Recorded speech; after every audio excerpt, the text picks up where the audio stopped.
همه ما نیاز داریم که اعمالی را داشته باشیم که در روز قیامت ترازوی حسنات من و شما را سنگین کند. امروز صحبت در مورد 5 عملی است که در روز قیامت ترازوی حسنات را سنگین می کند. در رأس همه این اعمال کلمه توحید است. لا اله الا الله محمد رسول الله. رسول من صلی الله علیه و سلم، محبوب من صلی الله علیه و سلم می فرمایند در روز قیامت الله سبحانه و تعالی در حضور تمام خلائق یک نفر از امتم را صدا می زند تا از او حساب کتاب بگیرد و سپس در پیش روی او 99 صحائف از اعمال نامه او را باز می کند که همه پر از بدیها و زشتیها و گناه و نافرمانی است. و جالب این است که در حدیث آمده است که هر صحیفه آن به اندازه‌ای که چشم کار می کند طولانی است. بعد الله سبحانه و تعالی به این بنده اش می گوید اتنکروا من هذا، آیا تو چیزی از این انکار می کنید؟ این بنده می گوید لا یا ربی، لا یا ربی، نه چیزی را انکار نمی کنم، هر آنچه را که من انجام دادم اینجا نوشته شده است. سپس الله سبحانه و تعالی برایش می گوید بنده ام الک عذر، آیا برای تو کدام عذری بوده است که این همه زشتی ها را مرتکب شدید؟ بنده می گوید لا یا ربی، نه پروردگارم، من هیچ عذری را ندارم برای انجام دادن این گناهان. سپس برایش الله سبحانه و تعالی می گوید بنده ام بر تو ظلم نخواهد شد. سپس الله سبحانه و تعالی برایش می فرماید تو نزد من یک نیکی دارید.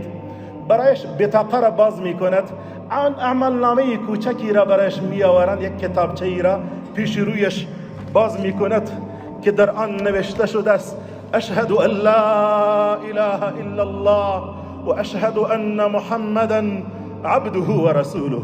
این در همان ورق کوچک نوشته شده است. سپس الله دستور می دهد که ترازو را بیاورین، ترازو را بیاورین که وزن بکنیم.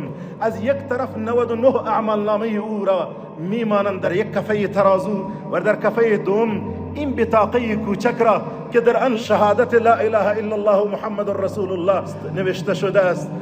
رسول خدا صلی الله علیه و سلم میفرمایند این صحیفه کوچک که در آن کلمه توحید نوشته شده است این سنگینی میکند، این پایین میآید و تمام اعمال نامه ها بلند میشوند و سبک میشوند.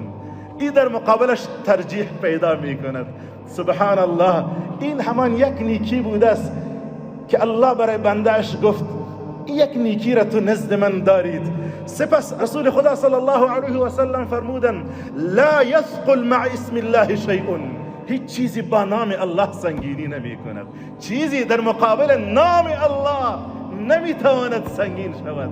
نام الله سنگین است.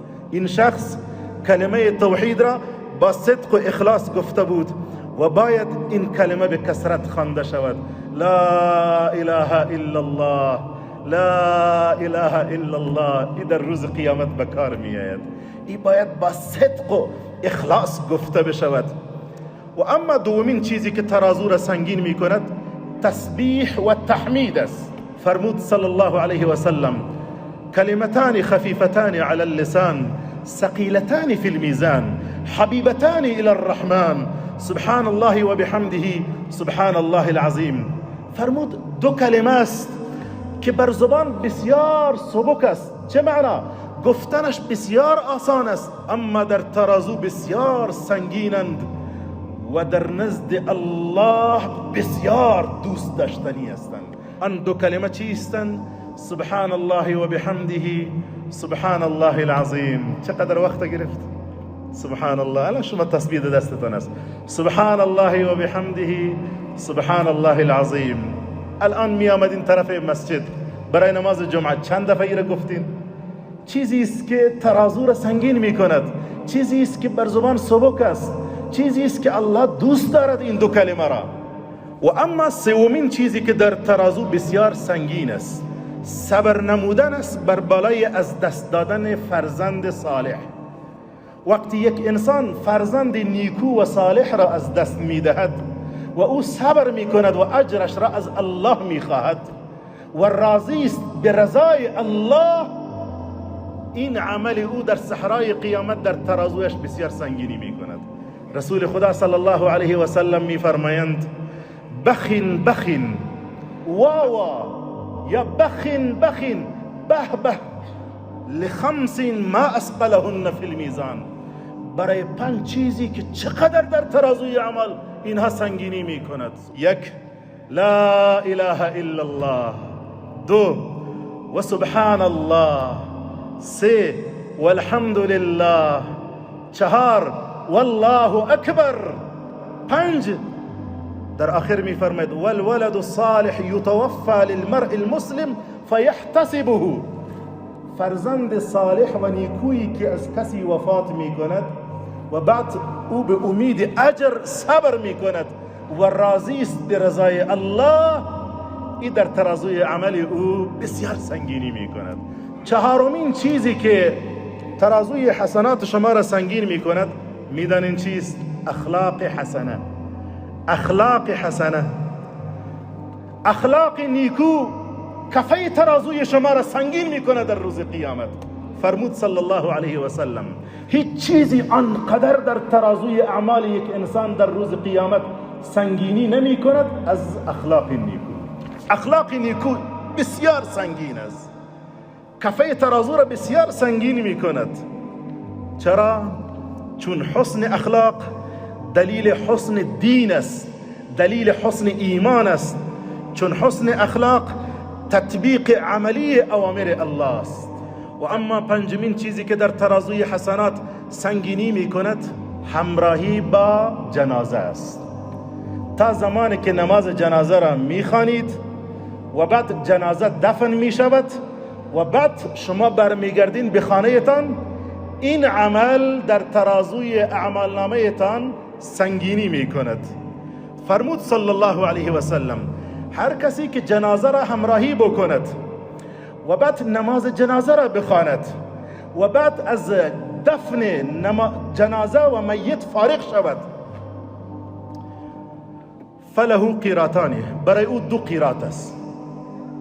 اگر من به یک تعبیر بگویم که این 2 قیرات چیست، 2 قیرات وزنی را میگوید که فقط الله میداند که وزنش چقدر است. بعد فرمود و من تبعها حتی یصلی علیها فله قیرات.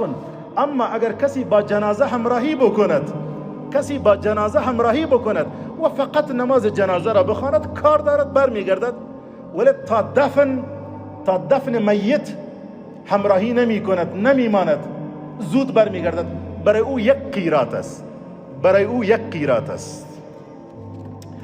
بعد محمد رسول الله قسم یاد می کند والذی نفس محمد بیده، قسم به آن ذاتی که جان محمد در اختیار اوست، له و اسقل فی میزانه من احد، این قیرات 1 دانه قیرات از کوه احد هم سنگین